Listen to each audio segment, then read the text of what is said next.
Zoozers! What's up? I'm Drew. Today I'm going to be showing you how to assemble your new ZOOZ Ultra Ripster. This video is going to cover all the key information to ensure that your bike is set up correctly and you're ready to rip. Please take a second to give this video a thumbs up and subscribe for more ZOOZ content. Disclaimer! Assembling your e-bike is something that should be taken seriously and done correctly. Don't rush the process. Improper assembly can damage the bike and lead to safety issues for the rider. E-bikes experience greater forces and higher vibrations than regular bikes. Please note that it is extremely important for you to do routine maintenance and inspections on your bike before and after each ride to ensure safety and prevent damage or injury. This video serves as a basic instruction for assembly and ensuring the proper torque of critical bolts. If you're unsure about any part of this assembly, please take it to a bike shop to have them assemble. The warranty does not cover any damage or any issues that are a result of improper assembly. All right, let's talk about the tools you're gonna need to assemble your bike.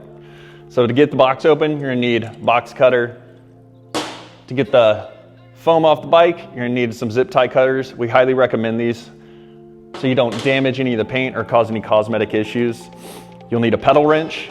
You're gonna need a 21 millimeter box end wrench, a 15 millimeter box end wrench, some hex wrenches. You can find a good set of these any local hardware store, online, Amazon, Walmart, wherever. A torque wrench is helpful to have. I don't always use it whenever I'm working on my bikes, but it's helpful to make sure you don't over tighten the bolts and cause damage. You can find all of these tools at a local bike shop, online, or at a local hardware store.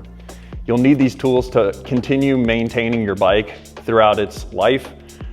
Because of the rigid frame and no suspension on this bike, we recommend performing a tune-up and checking every bolt roughly every 100 miles to ensure it's dialed.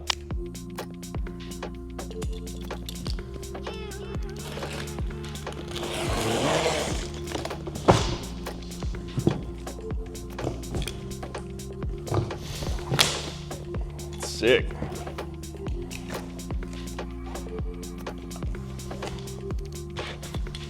Remove the pedals and the charger from the top of the box. Set them aside.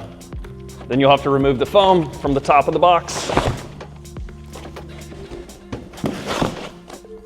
Next, find a friend to help you lift the bike out of the box.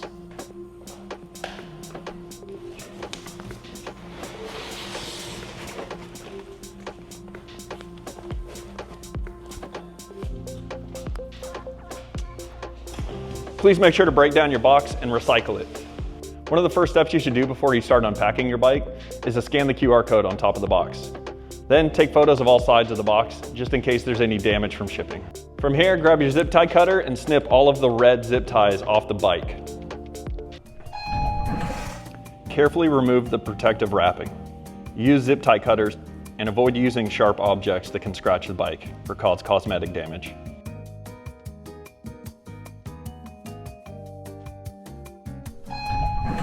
Take photos of the serial number located on the bottom bracket. This is important to have if your bike is ever stolen. Note it and keep it for your records along with the spare key. Locate the keys to the battery zip tied to the main wire harness. Cut the red zip tie and remove them. Use these to unlock the battery from the bike. With two hands on the battery, turn the key and push forward to release it from the battery guide. Get the charger and remove it from the box. Plug the battery into the charger and set it aside to charge while we complete the assembly. There's an arrow located on the top of the charging plug. Insert it with the charger as such. The light will turn red while charging and turn green when it is fully charged. See our ZOOZ resources page on our website to learn how to care for your battery and your bike. Straddle the bike to keep it steady and remove the stem bolts on the headlight stem. Remove the bolts in an X pattern to evenly guide the bolts out.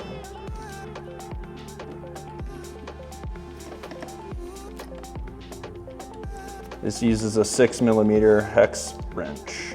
With the provided lubricant, apply grease to all threads on the stem bolts. Place the handlebars into the stem slot, ensuring the cable is routed correctly and is not tangled. Make sure the headlight cable is routed through the slot and does not get pinched on the stem.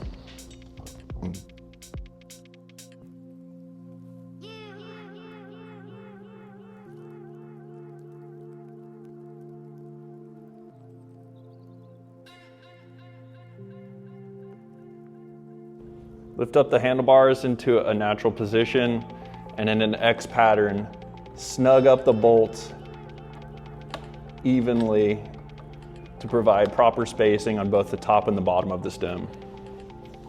Before tightening down the bolts, secure the handlebars and adjust them to a comfortable riding position. Positioning the bars in line with the fork provides ideal handling.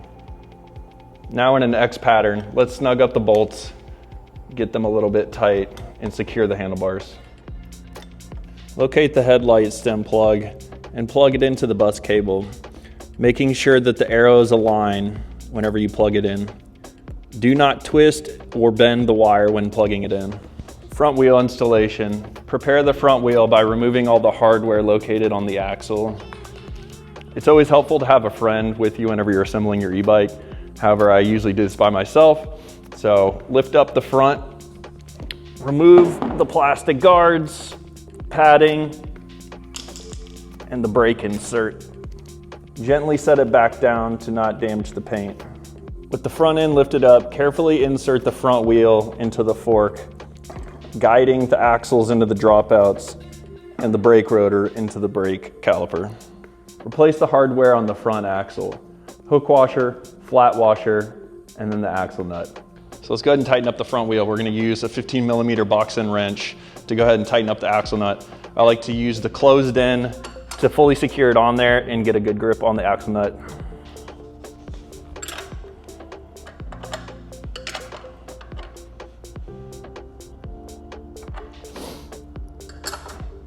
Okay, that's good. Lift the wheel up, give it a good spin, check, make sure it's on there good. Spinning nicely. Grab your pedals and snip the red zip tie on them. Remove it from the packaging.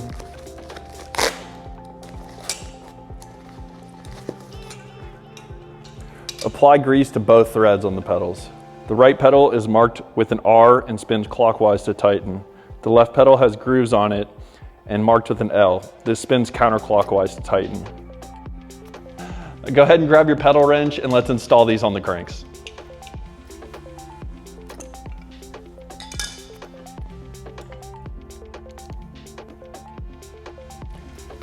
To start out, hand tighten them on there. Don't use the pedal wrench, it makes it a little bit more difficult to get it started.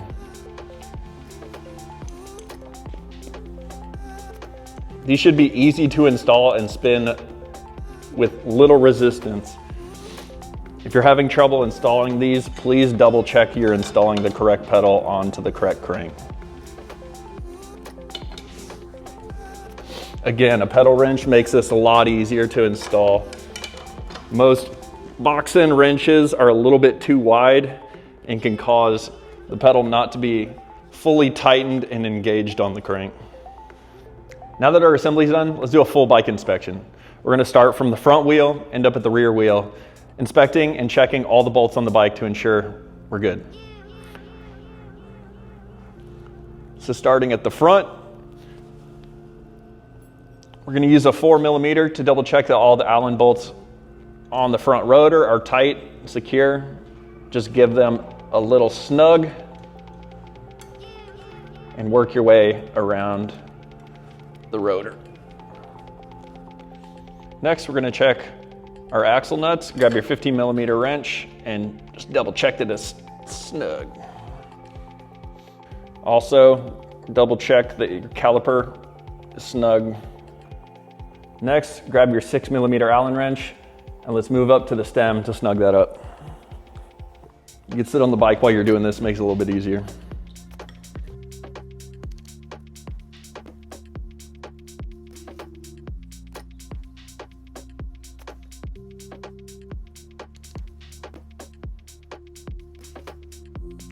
Next, let's move to your cockpit. Grab your 3mm and 4mm Allen wrench, and we'll start with the display and the throttle, making sure they're tight. Use the ball end side of your Allen wrench if you have them. Over tightening these bolts can cause damage.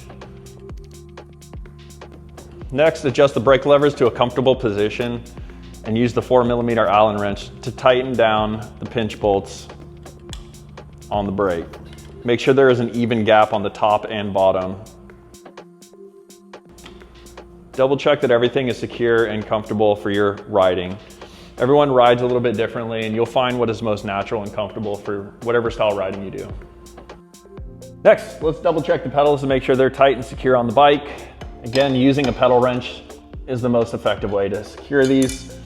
Next, we're gonna check the compression bolt using an 8mm Allen wrench, ensuring the cranks are tight and secure on the bike. Do this on both sides. When working on a bike, you always want to check the seat to ensure that it's solid. With our bikes, you don't really have to worry about that because the seat is mounted to the frame. There's 4 bolts, one at the back, one at the front, and 2 right underneath the seat tube. We don't have to worry about these. Let's move on to the back. Finally, let's move to the rear of the bike. We'll start with our kickstand. You could use a 4mm Allen wrench to adjust the height of the kickstand and secure it. Next, let's check our axle bolts. Use a 21mm wrench and tighten it down until it's secure. After you check your axle nuts, let's use a 5mm Allen wrench and we'll check the mounting bolts for the brake caliper. Next, grab your 4mm and let's check the axle adjusters. There's a locking screw right here and the adjustment screw at the rear. Just snug this down. This does not need to be cranked down tight. Finally, let's check the roller bolts. There's 6 in total. Use your 4mm Allen wrench to just ensure that they're all tight and secure.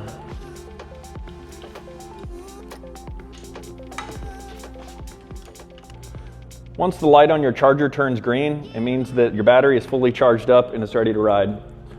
Disconnect it from the charger and bring it over to your bike to install it. Install the battery on your bike by positioning it on the underside. Pull back on it and listen to that clicking sound to ensure that it is properly locked on the bike. Double check that it is locked on the bike by giving it a sharp push from the back of the battery to ensure that it is secure. Not having your battery locked on your bike properly can cause it to fall off and get damaged. This damage will not be covered by your warranty, unfortunately. Use an air pump to ensure that your tires are inflated to the proper pressure indicated on the tire. 35 PSI is ideal riding. Now that we got our bike built up, everything's been checked, we're ready to go. Let's go to the display and go through some of the features so you can see how it works. You can turn on the display by holding down the power button located on the top of the display. You can cycle through the display information by pressing the power button once to cycle through. You can turn on the headlight by holding down the bottom left button, and you will notice whenever it turns on by the headlight indicator located at the top right. Now that you got your bike turned on, let's take it outside and go through each pedal assist level to get familiar with how they each feel. Then you'll want to bed your brakes, the front and rear, to ensure that they're properly seated and give you excellent stopping power. I've been working on bikes for a while, so all of this is pretty intuitive and natural for me. For those of you that are just getting this bike for the first time or getting into e-bikes, highly recommend going through all these things in our quick start guide. Also check out our ZOOZ resource page. There's plenty of helpful tips, tricks, videos on there for you to browse and learn more. Get to know your bike and take good care of it. It'll take good care of you. Always be aware of laws regarding e-bikes in your local area, including speed limits. Always wear a helmet, ride safely and respectfully. Make sure you give this video a thumbs up and subscribe for more ZOOZ content. If you have any questions, email us at support@ZOOZBikes or visit ZOOZBikes.com to see more. Thanks and enjoy the ride. ZOOZers! What's up? This is Drew. Today I'm going to be covering... that whole part? Okay. All right. Let's get into it.